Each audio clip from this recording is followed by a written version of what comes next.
সুন্দরবনের প্রত্যন্ত এলাকা যোগেশগঞ্জের শিববাড়ি টিপলি ঘেরিতে চৈত্র মাসের শেষ দিনে অনুষ্ঠিত হল ঐতিহ্যবাহী চড়ক মেলা।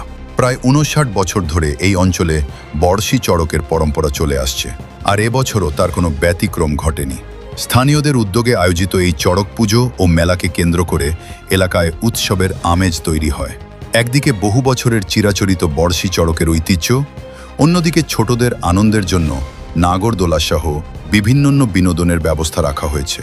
দীর্ঘদিনের ব্রত ও সাধনা পালন শেষে সন্ন্যাসীরা চৈত্র মাসের শেষ দিনে এই চড়ক পুজো ও বর্ষি চড়কের আচার সম্পন্ন করেন। সুন্দরবনের শেষ প্রান্তের এই এলাকায় এই বিশেষ অনুষ্ঠান দেখতে প্রতি বছরই দূর দূরান্ত থেকে বহু মানুষের ভিড় জমে।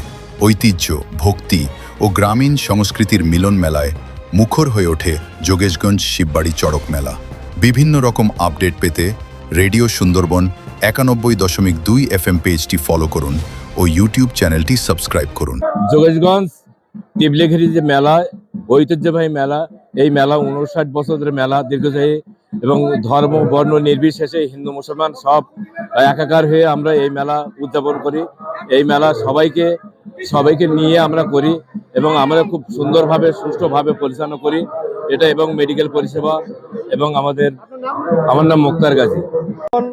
শিববাড়িতে বকুলতলায় বর্ষি চড়ক যেটা হয় ৫৯ বছর ধরে চলছে, এবং আপনারা দেখবেন মোল্লাখালী, কুয়েরমারি, যোগেশগঞ্জ এবং সন্দেশখালী, কলকাতা থেকেও আসছে,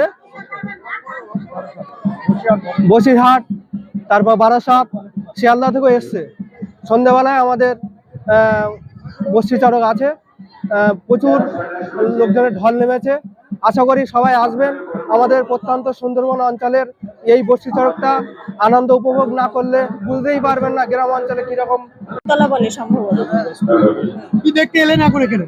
বর্ষি চড়ক হবে শুনছি। কোথা থেকে এলেন আপনি? আমি পাটঘেরা। কেমন লাগছে? ভালো লাগছে। আপনার নাম? কুহেলি মন্ডল। সুন্দরবনের শেষ প্রান্তে যোগেশগঞ্জ টিবলিঘেরি শিববাড়িতে আমাদের মেন আকর্ষণ বর্ষি চড়ক ৫৯তম বছর পদার্পণ করেছে, এবং এখানে দেখতে পাচ্ছেন আমাদের মেন আকর্ষণ হচ্ছে বর্ষি চড়ক। এখানে হাজার হাজার মানুষের ঢল নেমেছে, আপনারা সেটা দেখতে পাচ্ছেন বা এসছেন দেখছেন। আমাদের এখানে প্রচুর আমার নাম দেবাশিস গায়েন।